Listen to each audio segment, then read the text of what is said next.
다른 것에 취해서 떨리는 목소리와 함께 전화를 주신 겁니다. 밤늦게 술 한잔 하시면서 술집에 앉아서 술을 먹는 중에 머리 위로 비둘기가 내려앉았다라는 거죠. 그리고 그 자리에서 제가 생각났다 하면서 전화를 주신 겁니다. 이게 무슨 뜻이냐라는 겁니다. 그래서 제가 하나님이 성도님을 참 사랑하시는 것 같다고, 그런 이번 주일날 같이 또 한번 보고 인사 나누자고 그렇게 이야기했던 기억이 있습니다. 여러분, 교회는 어떤 곳입니까? 교회는 모든 사람들이 받아들여질 수 있는 곳이어야 한다라는 것입니다. 어떤 교회는 어떤 사람들은 쉽게 어울리지 못하는 그런 모습을 하고 있기도 합니다. 그 교회만의 기존 구성원들만의 특색이 있는 거죠. 어떤 교회는 보면 지역색이 너무나 강해서 다른 지역의 사람들이 함께하기가 어려운 교회가 있고, 어떤 교회는 학벌색이 너무나 강해서 조금 학벌이 뒤처지는 사람은 적응하기가 쉽지 않은 교회도 있습니다. 어떤 교회는 보면 어떤 집안이 꽉 잡고 있는 교회가 있어요. 보니까 30% 이상이 어떤 장로님을 중심으로 그 집안이 꽉 잡고 있고, 그 집안과 가까이 지내는 사람들이 그 교회를 장악하고 있는 그런 교회도 있습니다. 한국 기독교 초기에는 양반이 다니는 교회가 있었고 상놈만 다니는 그런 교회도 있었습니다. 그런 교회를 건강한 교회라고 할 수는 없을 것입니다. 아무리 하나님을 높인다고 할지라도, 교회라는 이름으로 함께 모여서 예배를 드린다고 할지라도 다른 사람들을 받아들이지 못하고 차별한다면 교회로서 가장 중요한 핵심을 잃어버린 것입니다. 초대교회 당시에도 그런 일들이 있었습니다. 야고보서 2장 3절 말씀을 보시면, 너희가 아름다운 옷을 입은 자를 눈여겨보고 말하되 여기 좋은 자리에 앉으소서 하고, 또 가난한 자에게 말하되 너는 거기 서 있든지 내 발등상 아래에 앉으라 하면, 교회에 들어오는데 그 사람이 입은 옷을 보면서 자리를 내어주었던 거죠. 당시에 유대인 회당에는 특별한 자리가 마련되어 있었습니다. 최첸이라는 자리인데, 그곳은 부유한 사람, 높은 지위를 가진 사람이 앉을 수 있는 그런 자리였습니다. 그 회당의 전통이 교회 안에까지 들어온 것입니다. 부유한 사람들에게는, 좋은 옷을 입은 사람들에게는 상석을 내어주고, 허름한 가난한 형색을 한 사람들에게는 발등상이나 저 끝에 앉게 했습니다. 심지어 교회 안에 들어오지도 못하고 교회 문 밖에서 예배를 드리는 그런 모습도 다반사였습니다. 성경은 우리에게 무엇을 가르쳐 줍니까? 성경의 계명은 두 가지로 압축됩니다. 하나님을 사랑하고 이웃을 사랑하는 것입니다. 이 두 가지 관계가 우리 신앙생활의 전부라고 할 수 있습니다. 교회가 존재하는 건 역시 두 가지죠. 하나님을 사랑하고 이웃을 사랑하기 위해서 교회라는 공동체가 존재하는 것입니다. 하나님을 예배하는데, 함께 모여 하나님을 예배하는데 이웃 사랑하는 것을 놓친다면 그 교회는 반쪽짜리의 교회가 되는 것입니다. 마태복음 5장 23절 24절입니다. 그러므로 예물을 제단에 드리려다가 거기서 내 형제와 원망 들을 만한 일이 있는 것이 생각나거든 예물을 제단 앞에 두고 먼저 가서 형제와 화목하고 그 후에 와서 예물을 드리라. 많은 사람들이 누군가를 미워하는 마음을 가지고 살아가고 있습니다. 심지어 예수 믿는 사람 가운데도 화목하지 못하고 계속 원망하면서 미워하는 마음을 가지고 예배의 자리 앞에 나와서 예배를 드리는 사람이 있습니다. 그런 예배를 하나님은 받지 않으신다라고 말씀하는 거죠. 아담과 하와가 선악과를 따 먹은 후에 가장 먼저 범한 죄가 무엇입니까? 그것은 원망하는 것이었습니다. 하나님께서 아담에게 네가 내가 너에게 먹지 말라고 한 그 선악을 알게 하는 나무의 열매를 먹었느냐라고 물어보시죠. 그때 아담은 하나님께 용서를 구해야 되는데 용서를 구하지 않고 하와에게, 아내에게 책임을 돌렸습니다. 창세기 3장 12절에 보면 아담이 이르되 하나님이 주셔서 나와 함께 있게 하신 여자 그가 그 나무 열매를 내게 주므로 내가 먹었나이다. 아담은 자신의 잘못을 회개하기보다 하와를 원망한 거죠. 우리가 우리 자신의 잘못을 돌아보지 않고 그 잘못에 대해서 다른 사람을 향하여서 원망하고 책임을 돌리다 보면 결국 미워하는 죄를 범하게 되는 거죠. 그 결과는 무엇입니까? 마태복음 5장 22절입니다. 나는 너희에게 이르노니 형제에게 노하는 자마다 심판을 받게 되고 형제를 대하여 나가라 하는 자는 공회에 잡혀가게 되고 미련한 놈이라 하는 자는 지옥불에 들어가게 되리라. 예수님은 형제를 향하여서 미워하고 원망하고 형제를 향하여서 판단하고 정죄하는 자는 지옥불에 들어가게 될 것이다 라고 말씀하십니다. 그 모습으로 드리는 예배는 하나님이 받지 않으신다고 마태복음 5장 22절에 이어서 23절, 24절에 말씀하고 계신 거죠. 여러분, 우리가 살아가면서 너무 속상할 때가 있습니다. 분노의 마음이 생길 때도 있죠. 그때 우리는 어떻게 해야 됩니까? 분노를 속히 해결해야 됩니다. 그 분노를 해결하지 않고 나가면 결국 그 분노에 대한 죄의 결과를 우리 자신이 받게 되는 것입니다. 그렇기 때문에 누군가 미워하는 마음이 있다면 그것을 빨리 씻어버려야 합니다. 그것이 내가 사는 길입니다. 오늘 본문은 우리가 다른 사람을 대할 때 어떤 마음으로 대해야 하는지 교훈하고 있습니다.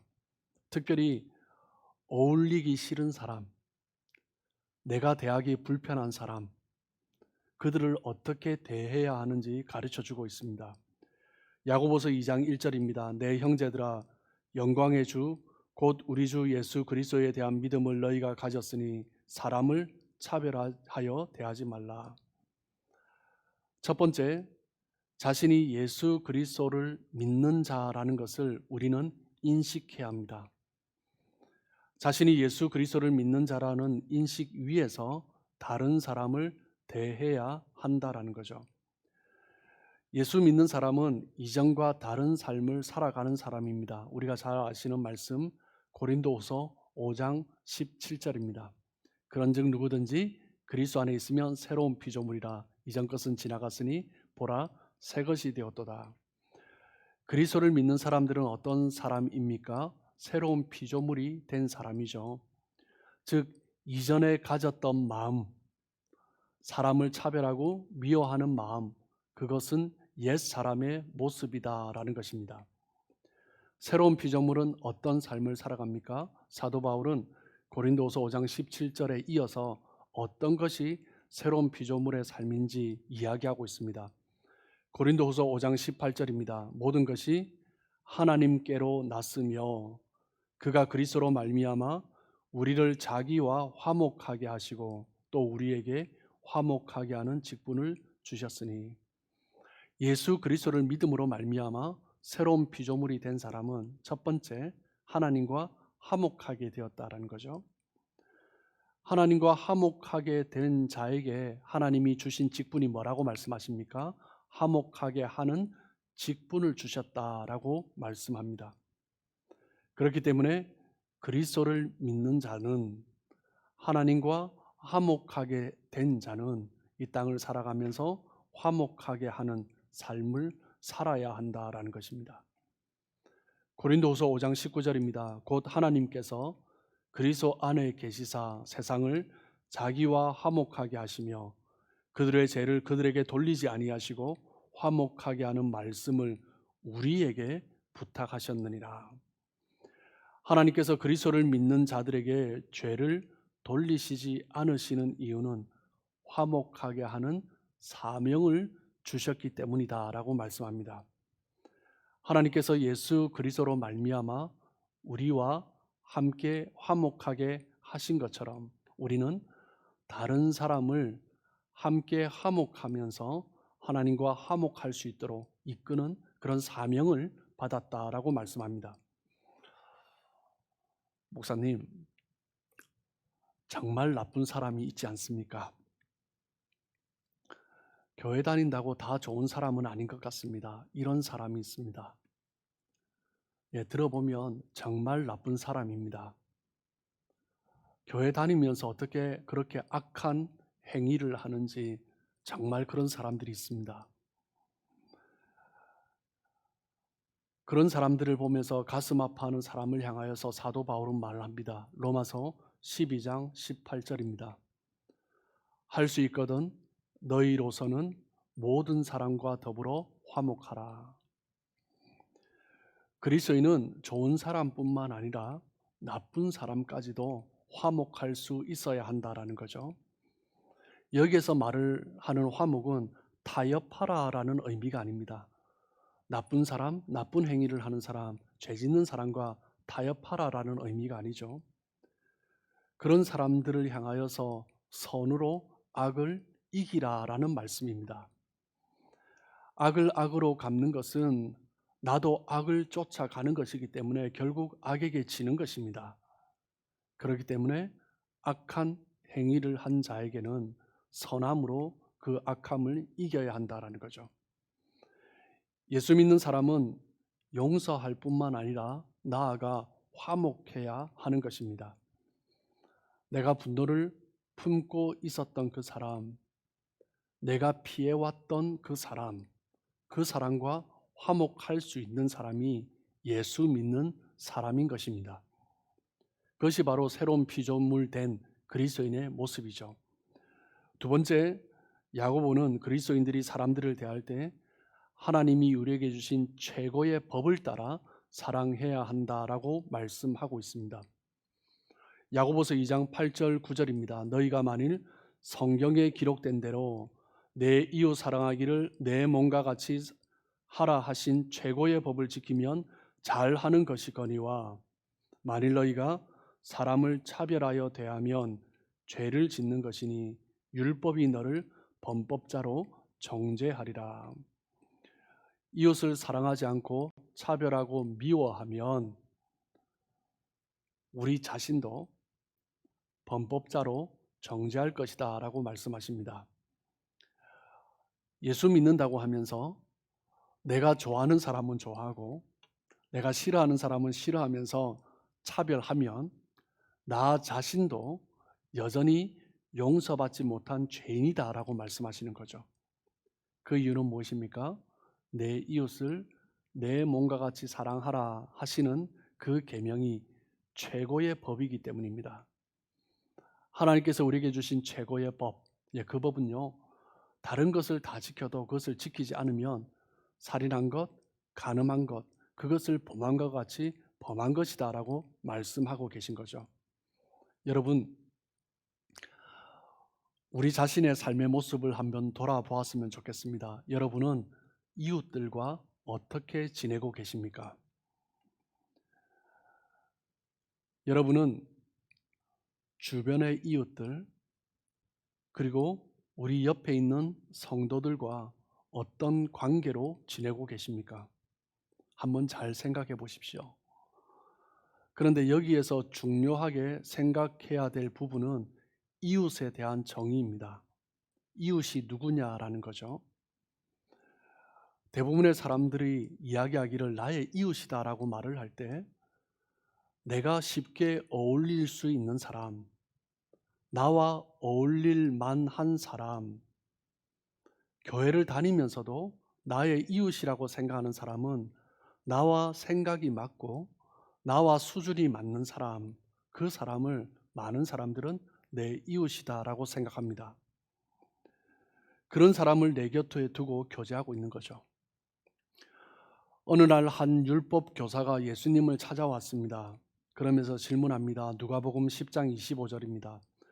어떤 율법 교사가 일어나 예수를 시험하여 이르되 선생님, 내가 무엇을 하여야 영생을 얻으리이까?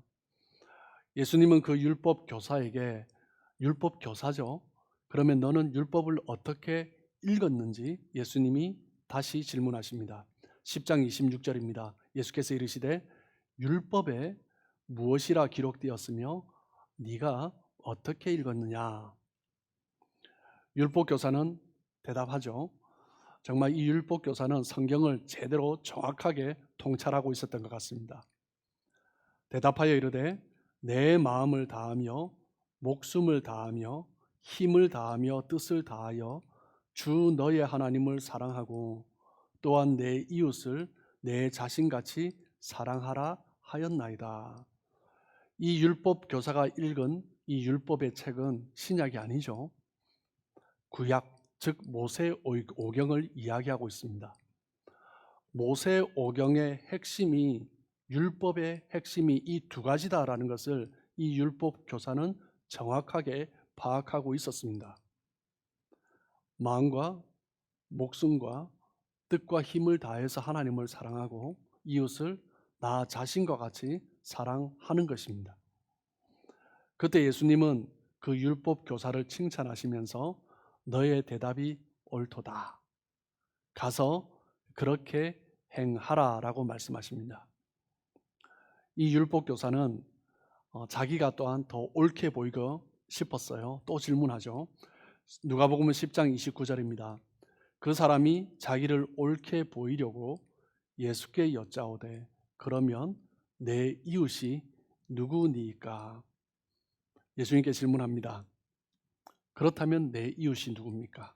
내 몸과 같이 사랑해야 될 이웃이 누굽니까? 라고 질문하죠.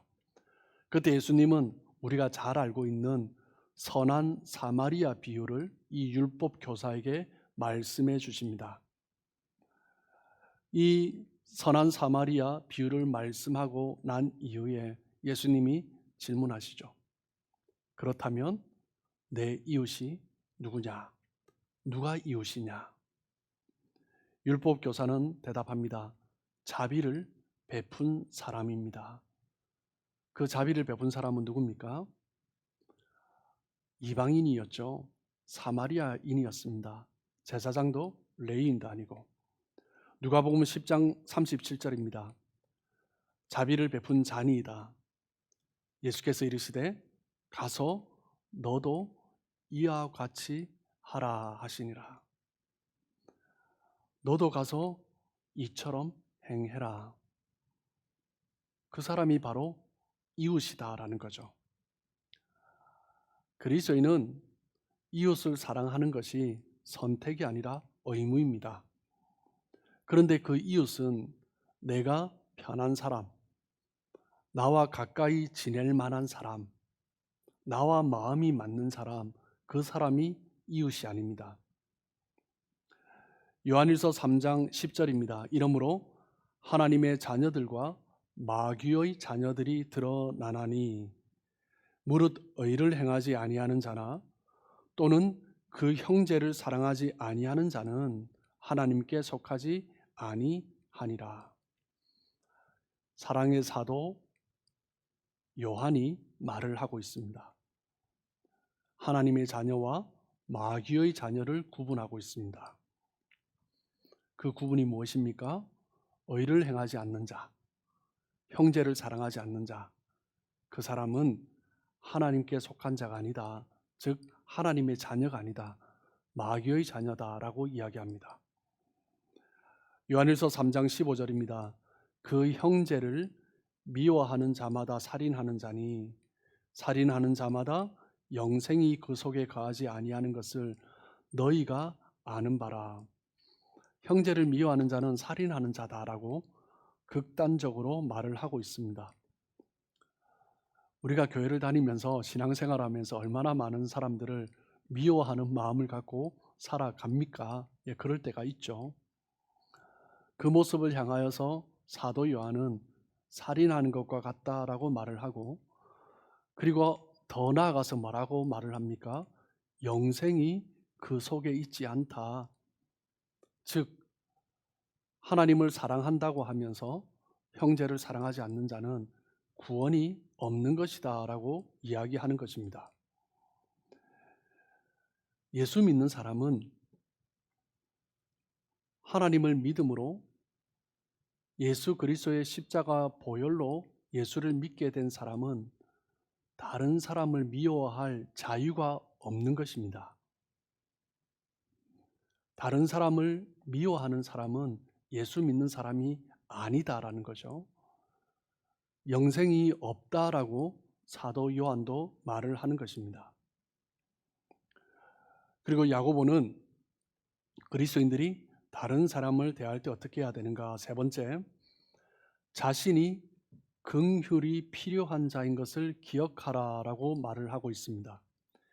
야고보서 2장 13절입니다. 긍휼을 행하지 아니하는 자에게는 긍휼 없는 심판이 있으리라. 긍휼은 심판을 이기고 자랑하느니라. 먼저 자기 자신이 심판받을 자라는 것을 기억하라라는 거죠. 여러분, 마지막 날 우리는 모두가 심판대 앞에 서게 될 것입니다. 그런데 하나님의 긍휼이 없다면 우리는 마땅히 멸망받을 수밖에 없는 자인 거죠. 우리가 긍휼을 베푼 삶을 살았다면 하나님께서도 우리를 긍휼히 여기시는데, 그러나 긍휼을 베풀지 않았다면 마지막 심판대 앞에서 긍휼이 없을 것이다 라고 말씀하십니다. 야고보서 2장 12절입니다. 너희는 자유의 율법대로 심판받을 자처럼 말도 하고 행하기도 하라. 우리를 자유케 하신 율법이 무엇입니까? 십자가의 은혜로 말미암아 우리가 긍휼을 입었기 때문에 우리는 자유케 된 것입니다. 십자가의 긍휼을 입은 자처럼 우리는 말하고 행동해야 하는 거죠.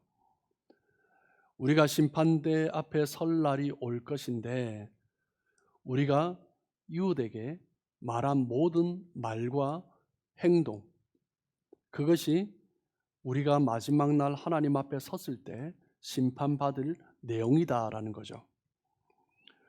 여러분, 우리 모두는 하나님의 긍휼하심으로 말미암아 긍휼함을 받은 자들입니다. 그렇기 때문에 우리는 우리에게 죄 지은 다른 사람을 향해서도 긍휼히 여겨야 한다라는 거죠. 지금 야고보서가 말을 하고 있는, 야고보가 우리에게 던져주고 있는 이 메시지는 바로 예수님께서 우리에게 가르쳐 주신 기도의 내용입니다. 마태복음 6장 12절이죠. 우리가 우리에게 죄 지은 자를 사하여 준 것 같이 우리 죄를 사하여 주시옵고. 하나님께서 우리의 죄를 사하여 주실 때 우리는 무엇이 조건이어야 한다라고 예수님께서 가르쳐 주고 계시죠. 우리가 우리에게 죄 지은 자를 사하여 준 것 같이. 자신에게 죄 지은 자를 용서한 자가 하나님의 용서하심을 받을 수 있다라고 말씀하는 거죠. 그것이 바로 우리가 반복해서 드리고 있는 주기도문의 내용입니다. 그 내용을, 이 주기도문의 짧은 내용을 예수님은 다시 비유로 설명해 주셨습니다. 조금 길지만 이 비유 내용을 성경 본문 그대로 제가 한번 읽어 드리겠습니다. 마태복음 18장 23절에서 34절입니다. 그러므로 천국은 그 종들과 결산하려 하던 어떤 임금과 같으니, 결산할 때에 10,000달란트 빚진 자 하나를 데려오매 갚을 것이 없는지라 주인이 명하여 그 몸과 아내와 자식들과 모든 소유를 다 팔아 갚게 하라니, 그 종이 엎드려 절하며 이르되 내게 참으소서 다 갚으리이다 하거늘 그 종의 주인이 불쌍히 여겨 놓아 보내며 그 빚을 탕감하여 주었더니, 그 종이 나가서 자기에게 100데나리온 빚진 동료 한 사람을 만나 붙들어 목을 잡고 이르되 빚을 갚으라 하며, 그 동료가 엎드려 간구하여 이르되 나에게 참아 주소서 갚으리이다 하되 허락하지 아니하고 이에 가서 그가 빚을 갚도록 옥에 가두거늘. 그 동료들이 그것을 보고 몹시 딱하게 여겨 주인에게 가서 그 일을 다 알리니 이에 주인이 그를 불러다가 말하되 악한 종아, 내가 빌기에 내가 내 빚을 전부 탕감하여 주었거늘 내가 너를 불쌍히 여김과 같이 너도 내 동료를 불쌍히 여김이 마땅하지 아니하냐고. 주인이 노하여 그 빚을 다 갚도록 그를 옥졸들에게 넘기니라.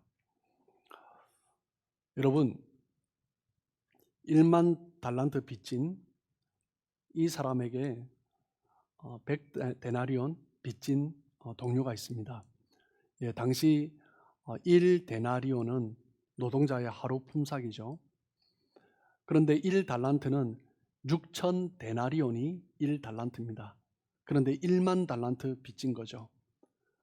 노동자 품삯으로 계산하면 16만 5천 년 동안 하루에 한 데나리온을 다 모아야 1만 달란트가 되는 것입니다. 1만 달란트를 탕감받은 자가 100데나리온 빚진 자의 목을 잡고 갚으라고 옥에 가두어 버렸다라는 거죠. 그 소식을 들은 주인이 그를 다시 옥에 가둡니다. 자기 자신은 1만 달란트 탕감받은 그 은혜를 잊어버린 거죠. 어떻게 보면 그 주인의 임금의 심판이 무서웠기 때문에 그 앞에서 용서해 달라고 빈 것과 다름없는 거죠. 그런데 용서받고 난 이후에 그 용서의 은혜가 자기의 삶에 없는 것입니다. 여러분, 우리는 모두 죄인입니다. 하나님 앞에 우리는 모두 죄인입니다. 우리의 죄는 1만 달란트 빚진 자와 같이 우리가 평생을 다 갚아도 갚을 수 없는 그런 죄인이다라는 거죠. 그런데 하나님의 긍휼하심으로 말미암아 예수 그리스도의 십자가의 은혜로 죄 용서함을 받았는데 자기 자신에게 죄 지은 자를 용서하지 못할 때 그것은 1만 달란트 탕감 받고도 100데나리온 빚진 자를 용서하지 못하는 그 종과 같다라는 거죠. 주인에게 용서함을 받았지만 1만 달란트의 빚을 탕감받았지만 100데나리온을 용서하지 못할 때, 탕감하지 못할 때 그 종은 다시 옥졸에게 넘겨지게 되는 것입니다. 예수님은 그와 같은 자에게 뭐라고 말씀하십니까? 마태복음 18장 35절 말씀입니다. 너희가 각각 마음으로부터 형제를 용서하지 아니하면 나의 하늘 아버지께서도 너희에게 이와 같이 하시리라.